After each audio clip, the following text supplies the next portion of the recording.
Well, it's a pleasure for me to be here. And as you heard from Dr. Gayle's introduction, this is probably one of the more accomplished people that probably any of us here are going to meet. So thank you, Dr. Gayle, for taking the time. Thank you. And so I'll just get right into it. And this is a relaxed conversation where we'll talk about a couple of things that the prevailing themes of why we're here. And Dr. Gayle, who is the president of Spelman College, and you accepted that position, I think in July, is that right? Yep, well, accepted it a little bit earlier than that, but I came in July. Yeah. All right, so this is your first kind of class coming in this semester where you've got a full kind of complement of students coming in, is that correct? Yep, first year started the semester, well, the year started in August, and so we've gone through one semester, and now we're on to our second semester. Excellent. So first question really is about those young women, those impressive young women who choose Spelman. And there's one thing that's clear about those women now is that I think most are born in the 21st century. So we're talking about people born in 2001 and 2 and 3 and 4, sort of the cohort that's either there or coming through now. So what's the most surprising thing you learned about the young women who choose Spelman now? Well, there's a lot.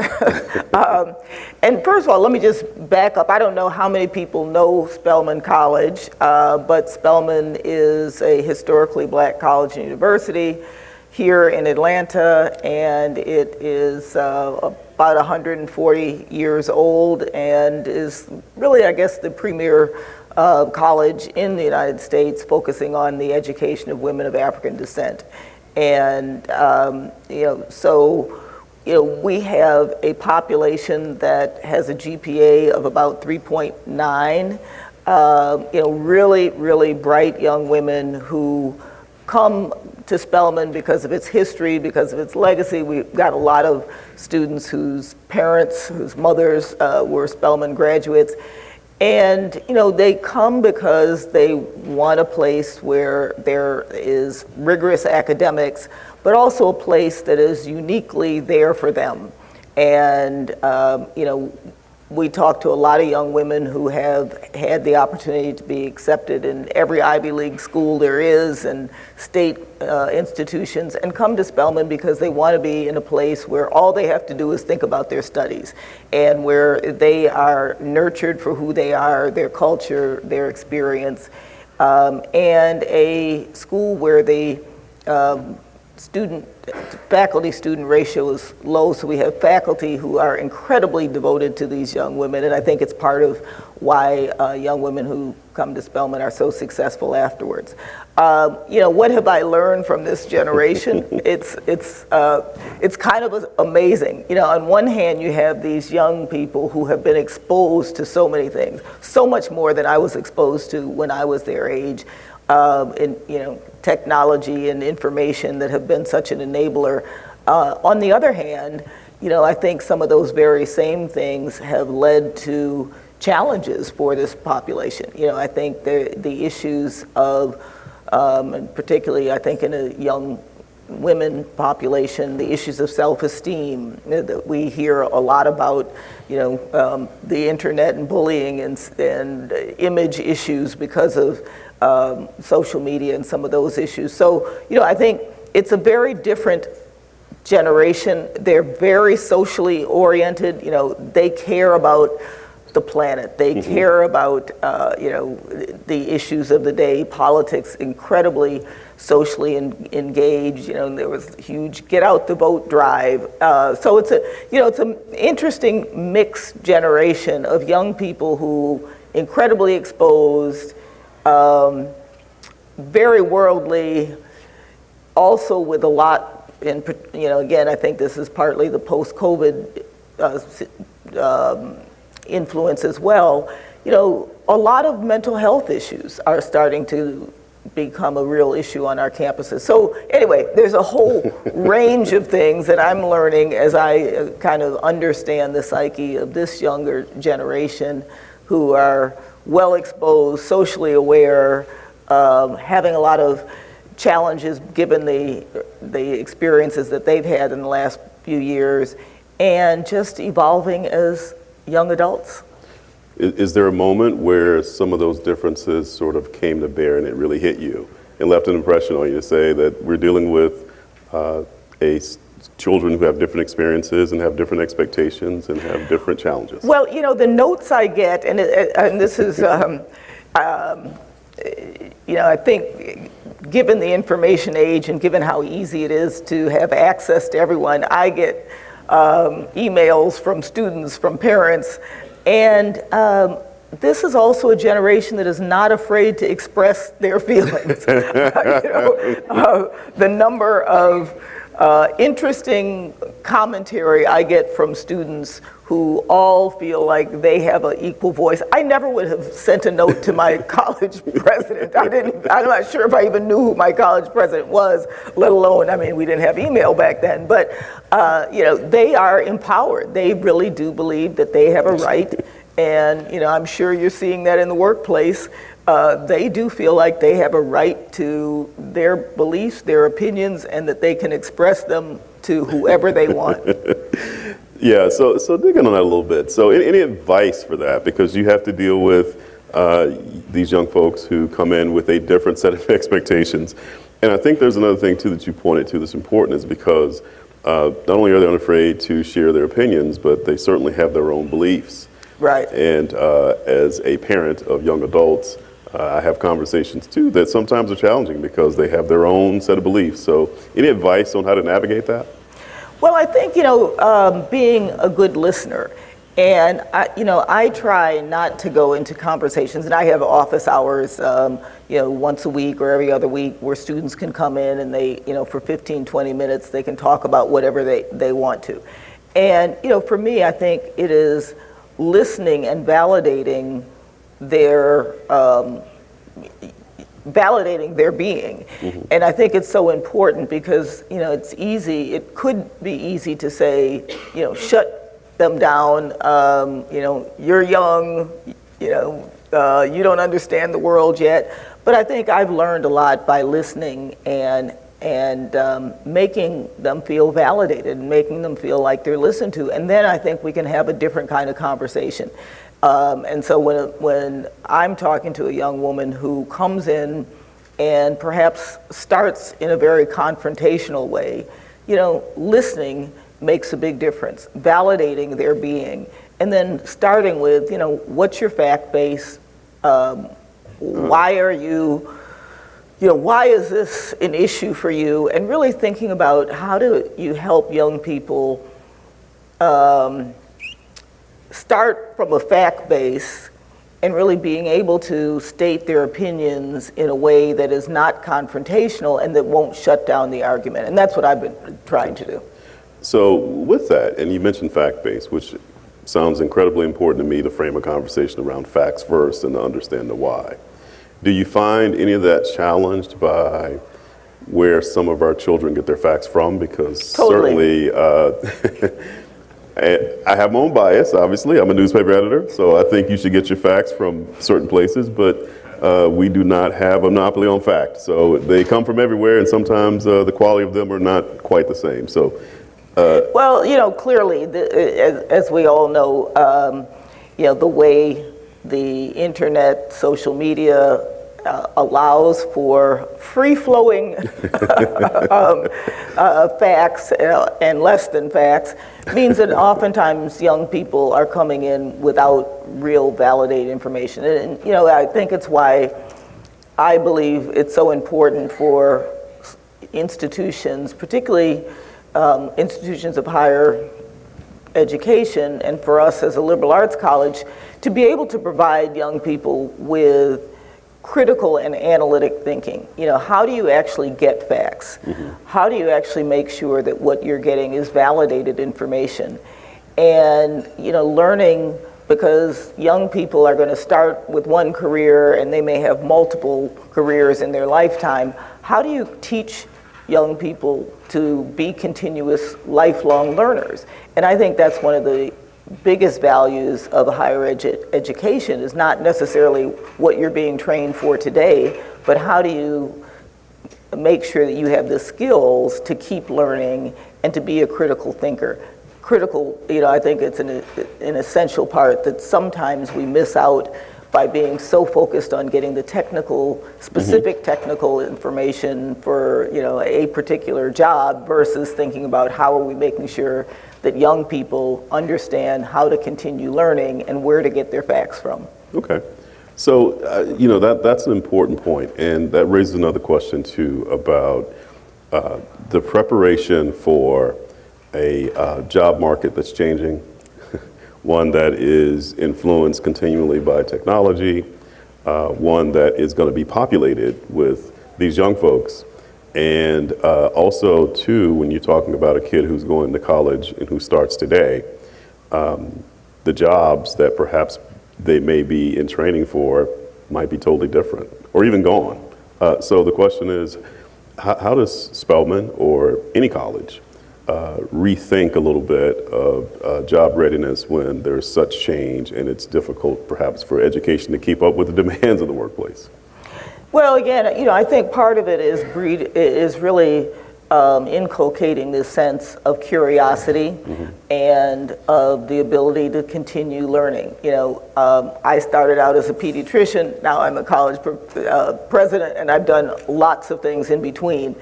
I didn't plan any of that, and just going back to your original question about things that surprise you. One of the things I find in this generation, they're so focused on, if I want to be this, here's the exact pathway. And I think we've got to help young people to be much more flexible about thinking, what does a career mean? And are you necessarily going to do the same thing 10 years from now, right, 20 years from now?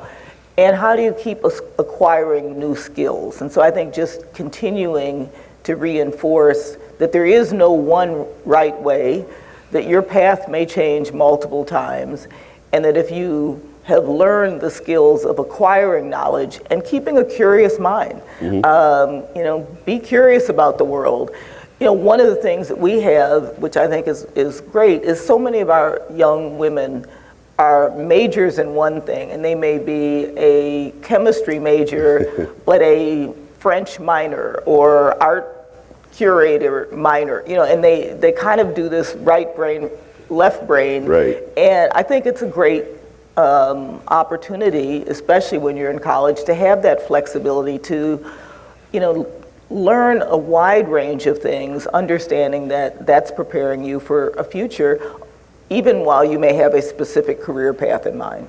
Yeah, that hits home for me. I have a kid who went to the University of Georgia. He majored in psychology. He minored in Korean, and he got a master's degree in financial counseling. And he is in Korea now. He's set for the world. I know, right? And he's in Korea now, teaching English. And the sad part about the story is that we hadn't seen him in almost 2 years. Yeah, I know, right? But you got FaceTime and all those things. And there's a 13-hour difference, so that FaceTime is sometimes. Yeah, you're right. In the middle of the night, yes, right. So yes, we've seen FaceTime come up at times where I should be sleeping. Yes. But we're glad for the technology. Yes, right, exactly. So just to that point, I was at a conference a while ago, and I've been reading, and of course you know the literature too, about the number of times kids who perhaps are born today, and if you're thinking about the workplace that they may inherit in another 20 years.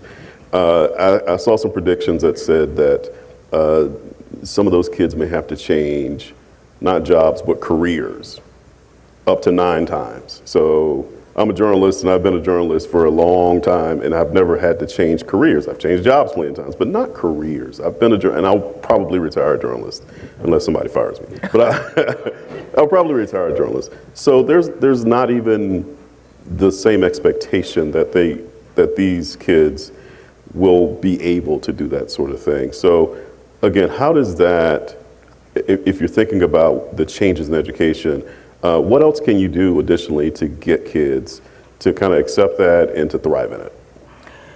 Yeah, well, I think they're ahead of us in a lot of ways, because I think young people do appreciate that they're not going to be, I started out in government. My first job, I was at the same organization, Centers for Disease Control, for 20 years. I thought I was probably going to stay there for the rest of my life. I ended up making some other moves, but we went into the workplace expecting that we were going to definitely stay in the same career and oftentimes stay in the same organization. They are very mobile. They realize it. They come in and out of workforce. And so I think it's just making sure that they're prepared to continue to take on new skills, develop new skills, and keep that sense of flexibility. There are careers that are in place today that I didn't even envision. And I think that's going to continue to be the case, where there are going to be new jobs, new careers, and particularly with how technology is changing the workplace so fast. So I just think continuing to keep that agility and foster that sense that the world will continue to change, and they are part of making those changes happen. Yeah, great, fantastic. Well, whenever I have the great privilege of talking to a leader, especially one of your standing, I always ask about your own leadership journey and if there's anything that you're working on to add as a skill or some specific skill that you're sharpening because you are dealing with the realities of right now and trying to prepare kids for the realities of the future. I guess I would say one is reading and continuing to read. And that sounds simple and straightforward, but we all get so caught up in doing our own jobs that it's easy to only focus on the things that you must do on a day-to-day basis and forget about continuing to refresh your own thinking. So, I try to read, and I try to read broadly, and particularly I try to read from things that are not necessarily my background. I'm reading something now about the chip wars, because we know how much, the chips and, all, and the shortage of chips and the geopolitical aspects of that, whatever. So, not my field, but clearly something that's very important. So I do think continuing to read broadly and widely. I also like to study leaders who I admire, and I try to, when I have opportunities to meet people who I feel have been on an interesting leadership journey, take some time and talk to them and get some sense of what have been some of the challenges, how have they made some of the moves that they have made, and I think listening is one of the greatest skills that a leader can acquire, is really being able to listen and hear and learn from experiences. In my current job, just approaching this is new. This is a new arena for me. I've spent a lot of time just talking to faculty, to students, to staff, and I think listening is one of the most underrated leadership skills, because you're often taught that as a leader you're supposed to broadcast out and you're supposed to be the one with the answers, and I find just the opposite. The more you listen, I think the better your leadership skills are. Okay. Fantastic. Well, I wanted to ask this question too because I wanted to take advantage of the fact that you have this terrific resume and there's some expertise you have. We're living in this COVID moment, obviously. You're a physician. Tell us your impressions on how this has changed us, specifically those young folks who've come of age in COVID, and what do you think the lasting impact is going to be in terms of how we work and congregate and all of those things? Well, I think COVID has made us more flexible as a world community, and I think as everyone who's in a workplace, we're all kind of struggling with what does it mean getting people back into the workforce, back into offices. I don't think we will ever go back to the way we did it before. I think we've realized that technology can be a real enabler for our workplaces, but I don't think that we have yet figured out, I'm not sure that the pendulum has swung back to where it's going to be, but I think that if we keep an open mind that we're not going back to exactly the way we were before, and that, there will be another COVID shock, if you will, in the future. It may not be like COVID. We may have learned lessons. It won't necessarily mean that we'll shut down, society like we had to before. But I think we will continue to have those kinds of shocks. And so I think it's the flexibility that we've learned through COVID that I hope we continue to realize that we're going to continue to iterate and evolve what a workplace looks like and how to have that kind of flexibility. Yeah, well, definitely. So I don't argue with clocks. It says we're out of time.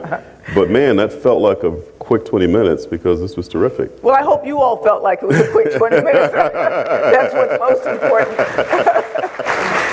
So I want to thank you for your time, and thank you for your thoughts and your expertise and your transparency and all that. That's terrific. And I learned a few things today, so thank you. Great. Thank you. All right. Thank you.